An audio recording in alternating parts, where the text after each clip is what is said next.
So what's going on, everybody? This is your boy, the Sebastian Alexander Bonet, but you can call me His Royal Highness, and welcome to another episode of Rhoyally PHUCKED. So, first and foremost, hopefully everything is going great with you, my Royals. And I'm coming by today because I am late to the party, but I am at the party nonetheless, and today's party is Bridgerton.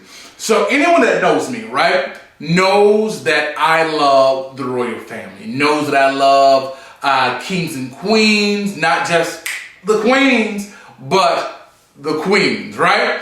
And I've always loved that, especially in my college days. I'm not going to say I always loved it, but especially in college, I went to FAMU and I majored in theater, and one of my favorite periods was the Elizabethan period, and that goes into the Shakespearean area when it comes down to the dresses and the bodices and the hairs and the plumes and all of that good stuff, and I have forever loved that period. So anytime there's a period piece, I am a period piece fanatic, be it, say in this case, Great Britain, Mary Queen of Scots, even more recent period pieces, say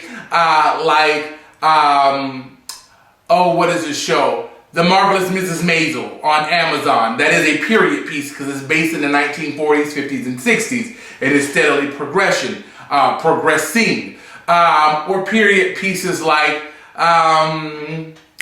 If Beale Street Could Talk. That is a period piece. Anything that is not in this period right now, even if you're doing movies about the 80s, it is a period piece. They have to bring in, clothing from the 80s, cars from the 80s, trying to find buildings that can resemble the 80s, yada, yada, yada. So I definitely have always, 20, 30 years, loved period pieces. And I especially love period pieces that come from Great Britain. Anything, Great Britain, Scotland, Ireland, anything that deals with kings and queens. So like I have seen all of Reign, R-E-I-G-H-N, because kings and queen, what? They reign. And that is chronicling the life, true enough, to Mary Queen of Scots, who is my personal favorite. I have seen all of the Queen Elizabeth movies, the ones starring Helen Mirren. She is the only one that I remember that has played Queen Elizabeth I and Queen Elizabeth II. Then Kate Blanchett. Kate played Queen Elizabeth, and I think it was called Elizabeth, and then Elizabeth, the Golden Age or the Golden Era. I have seen so many movies. Mary Queen of Scots, is her name Rona Chardon? When she played Mary Queen, I had issues with that one, but neither here nor there. But needless to say, I am an aficionado of British history and period pieces. I just utterly love. Ooh, my stool is wobbling. I utterly love period pieces. So now we have a Netflix original coming from Shondaland from Shonda Rhimes. And I believe this is her first period piece. She has officially left ABC with new things. They still have How to Get Away with Murder over there. And Grey's Anatomy, which I have never seen the episode, maybe 1 or 2 episodes of. But they have that over at ABC. But she has a multi-million, million dollar deal over at Netflix. And so this is one of her productions. So I am happy that it's a period piece, but I'm also happy that it is Shonda that is doing it. Shout out Shonda Rhimes, girl, classically trained actor, get me on your show. But I just saw the first episode because everybody has been talking about it. I am thrilled that I am seeing more people of color take interest in this, even though it is fictional and very little, to my knowledge, nonfiction. We're talking about Queen Charlotte, and we will talk about that in just a minute. So kind of this may be a little longer than what I wanted to go into, but I'm giving a little history and a little context.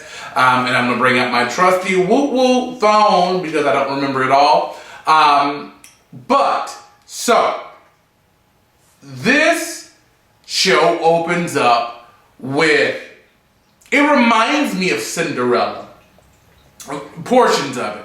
So this show opens up, episode 1. I don't know what episode 1 is called. Maybe I should look it up.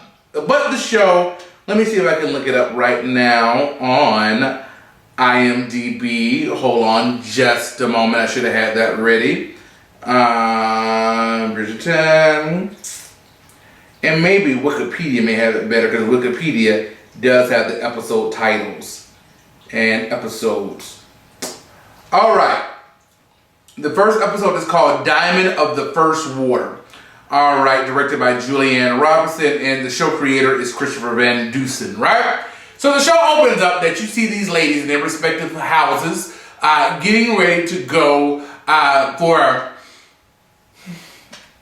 approval of the Queen Charlotte, right? You see these ladies, and when I say about the Cinderella aspect, you have ladies in the house of Featherton, and I'm trying to remember all of these names, right? You have ladies in the house of Featherton, 3 ladies, which I don't remember their names, but it is very reminiscent, is that the word? Of Cinderella, because you have 2 slender girls and 1 plus size girl, and they treat the plus size girl like shit, right? Very much remnants of Cinderella. But you have the house of Featherton and the 3 fairly attractive girls, in my opinion, yada yada, getting spruced up, getting ready for the introduction to the Queen, almost like a debutante or a coming out party to the Queen, and the Queen looks upon you and says, oh, you're the bee's knees, bitch. So they're getting ready, and then you have at the house of Bridgerton. And from what it is narrated, shout out to, and most of you, some of you may not know, it is being, and I didn't catch her voice, it is being narrated by the one and only Julie Andrews, bitch Mary Poppins, the Princess Diaries, Bed Knots and, no, she wasn't in Bed Knots and Broomsticks, I don't think. That was, other girl from Murder, She Wrote. I can't think of her name right now. But Julie Andrews, bitch, everybody knows Julie Andrews. A spoonful of sugar helps the medicine go down. So, during the course of the narration, it talks about the Bridgerton clan. 3 gorgeously handsome boys and 3 brilliantly bright daughters, right? Gorgeous daughters. There's nothing that you can find ill about them. And so they are getting prepared to go meet the Queen. The 3 girls from the house of Featherton go in front of the Queen, and they come in very awkwardly, as one would cast them and direct them to do. But they came in very awkwardly, and the Queen just kind of sat back and kind of looked at them and was like, okay, girl, this is the best y'all got to offer. And then the house of Bridgerton, with Lord Bridgerton, they come in, and Daphne is breathtaking. She's beautiful. She is a vision of loveliness. She comes in, she bows before the Queen, Your Majesty, and Your Majesty, she sits up and takes notice and looks down at the bridge of her nose to look clean at Mrs. Bridgerton, and she stands up, and the crowd steps back. Oh my God, Queen Charlotte has stood up. She has found interest. She goes down to Mrs. Bridgerton. She looks at her, she says, something to the effect of, remarkable, my dear. Simply breathtaking. And she grabs her gently by the face and kisses her on her forehead and goes back. Now Mrs. Bridgerton has the Queen's approval. So with the Queen's approval, of course, thus thy suitors are going to come. All the lords and all the dukes are going to come, because now this is marriage season. The Queen sets the standard, and now the men are going to come around and bring gifts. That is what we call, get the term, gentlemen callers. They're not calling, bitch, they're not, hello, how are you? Hey girl, how are you? They're not calling, bitch. When they called, because there were no phones, the men, the distinguished men, the dukes, the dukes, the earls, the lords, they came to your house bearing gifts, saying, I am interested in you. You are the one that I want to be my wife. You are the womb that I want to ejaculate in and bear the seeds of my family, of my kingdom. I know that was a little graphic, sorry. But she won approval with the queen. Now, needless to say, girl, over Lord Featherton, honey, his sister's child was at the house at the farmland. And Lord Featherton said, bitch, told his wife, this is my niece. My niece ain't gonna be out there in them streets. So she come in here to get what need to get done, right? They thought, okay, mama is come from the farm, daddy gone, dead, whatever wrong with daddy. She been sleeping with pigs, horses, and cows. Mama got to be, beastie, just gung-ho, unkept, untrained, uncouth. Mama comes in, and mama is stunning. Mama is stunning. Mama has that caramel complected skin. And one thing that I like about this show, to a degree. So one thing I do like about period pieces is that when they're done correctly, they stick to reality. Now, even though this is a fictional piece with little bits of nonfiction in it, I like to say when I watch movies about Queen Elizabeth, they to my knowledge and what I have read, they didn't have people of color, dukes, earls, and leicesters, and lords, and all that. They were all white. And so now what I'm liking about this show, because it is nonfiction, is that they're including people of color and important roles as duchesses or baronesses. And those are plural, normally it's baroness, but I'm making it plural. Baronet, I'm guessing is baronesses, or is normally she's the duchess. So duchesses, I'm assuming that is the plural of that. But I am liking that they have people of color in these positions, and I am liking that people of color now are watching this, because I just think sometimes people of color, especially black folks, don't really like stuff like this. But they do watch The Crown, so I could be very wrong. Another period piece, i.e. set in Britain, chronicling the life of Queen Elizabeth II. Was not supposed to be queen, but her uncle abdicated and her father became king, and yada, yada, yada. The rest is history. But Marina Thompson is the girl from the farmland. Mama comes in looking stunning with her caramel complected skin, and their mouths hit the floor, bitch. Their mouths hit the floor because they thought mama was going to be ugly, just beastly, a ugh monster. Her mama came in.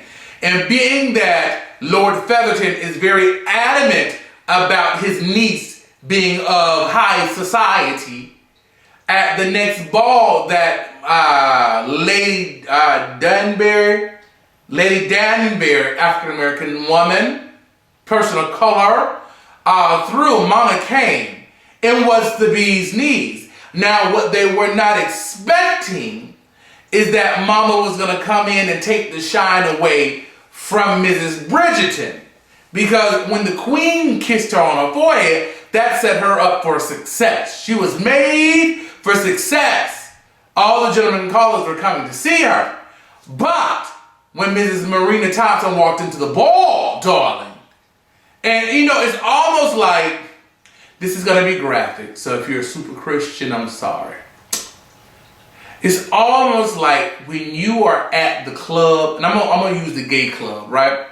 When you're at the gay club and you know everybody there for the most part, because you're at the gay club and you see a new face walk in, bitch, that you ain't seen.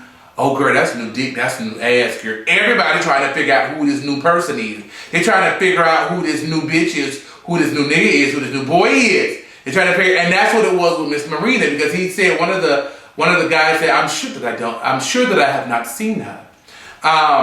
And so,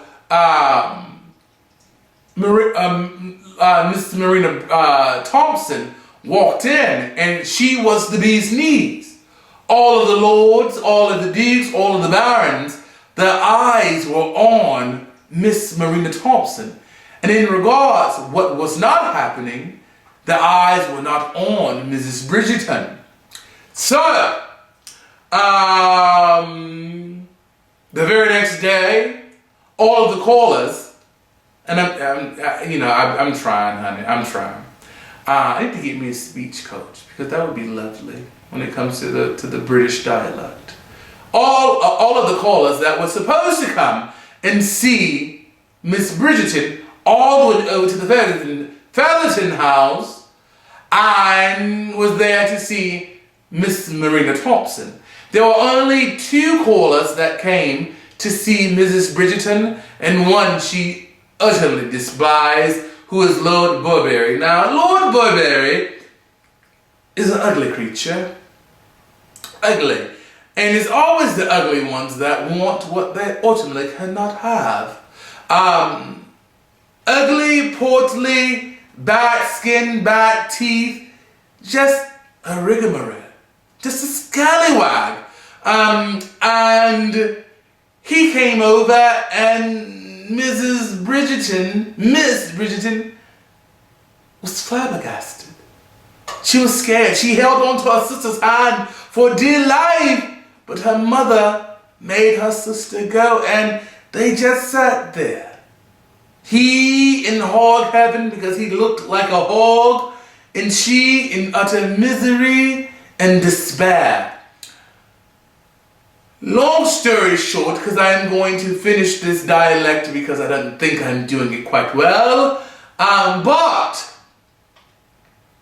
long story short,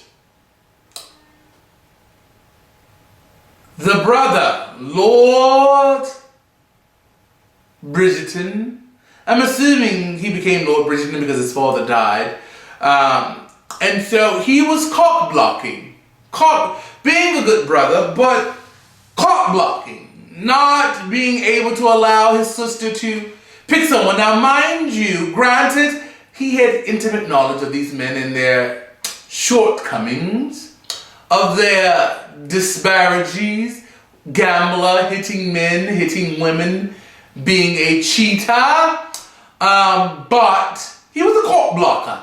A cock blocker. Is that how he's a cock blocker?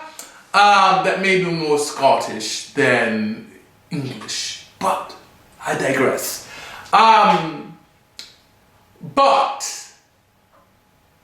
in the midst of that, let's see. I'm skipping all over the place. There was another ball. At that same ball. No, it was another ball that they went to that Miss Bridgerton wanted to dance. And her brother said it's better to leave them wanting more. This is before the gentleman caller, so yes, I forgot that.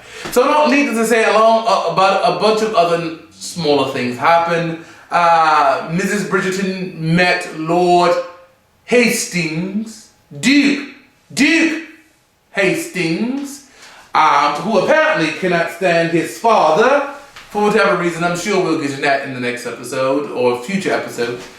Can't stand his father, and all in while, there is a town gossip. Mrs. Lady Whistledown writes a expose daily about the interworkings of nobility, telling detailed names, not necessarily hearsay, but what she has seen. Now, quietly, I think Lady Whistledown is Lord Danbury.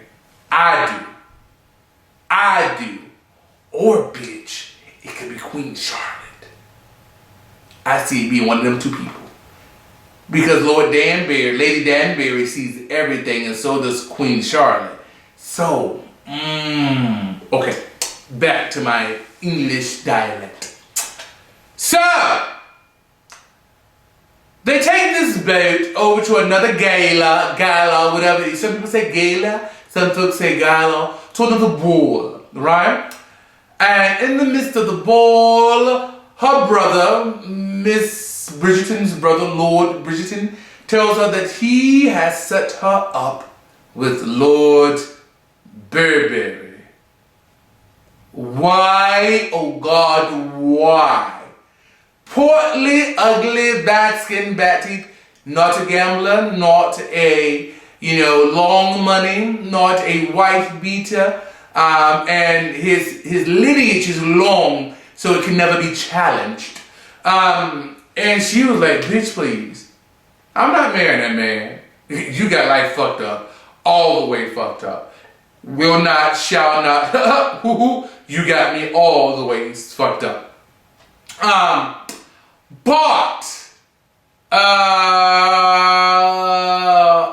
she is walking in the shadowy grounds, and I may be saying that wrong, apparently the shadowy grounds is where the girls go to get fucked. And if people see her coming close to the shadowy ground, it can ruin her reputation, being that mama is unchaste. Mama is still, she won't be even though she probably will be a virgin still, because ain't shit happened. People saw her coming from that area, so they will spread rumors that she was back there getting fucked.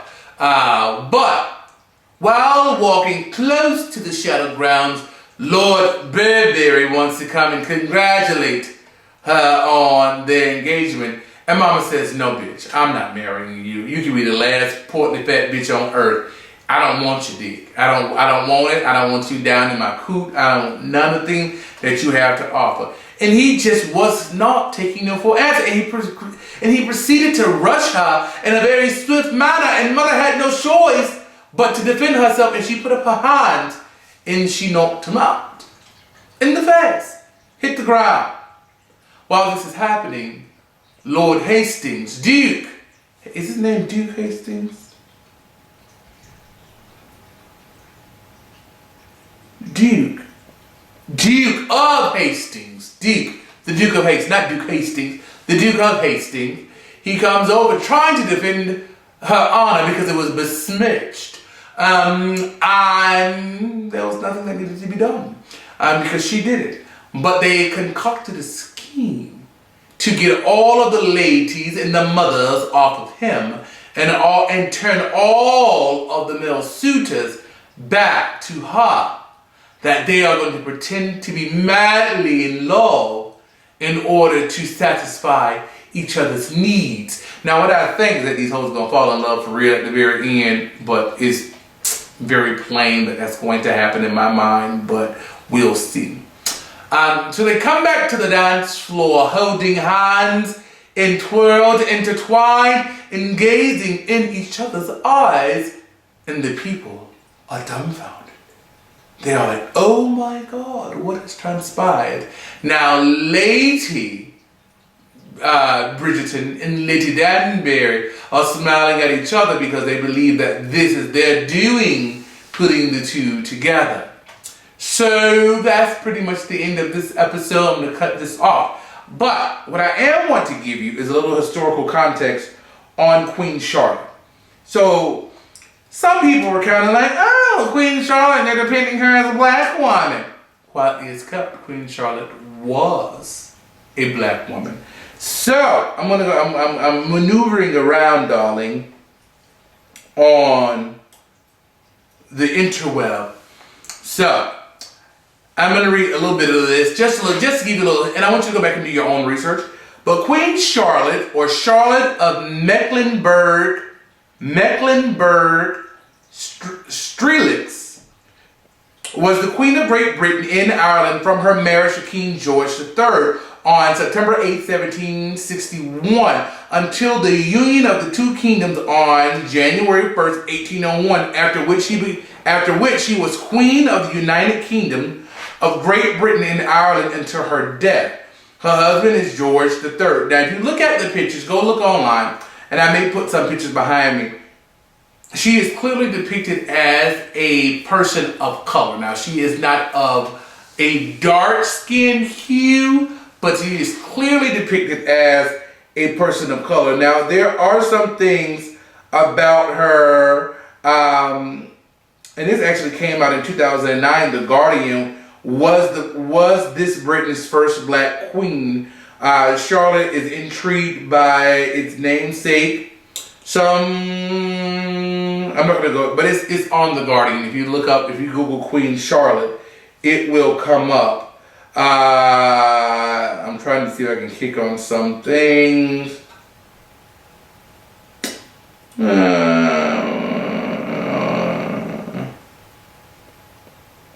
I'm not gonna go that deep. Okay, so historian called he argues that her features has seen her virtual especially African and though German. Okay. Anyways, I'm not gonna sit here and have you do all of that, but research Queen Charlotte and get your own information on this. But this is my review, folks. I know it's a little long of Bridgerton episode 1. Other than that, I think that oh no. Oh, there it is. I'm off. And I spit on myself. So other than that, my kin folks, I'll keep you my fellow royals, I'll keep you up to date with the next episode I watch, and I'll talk to you soon. Peace and much love. Make sure you subscribe, follow, and share. Share. Not share, but share it. All right. Bye.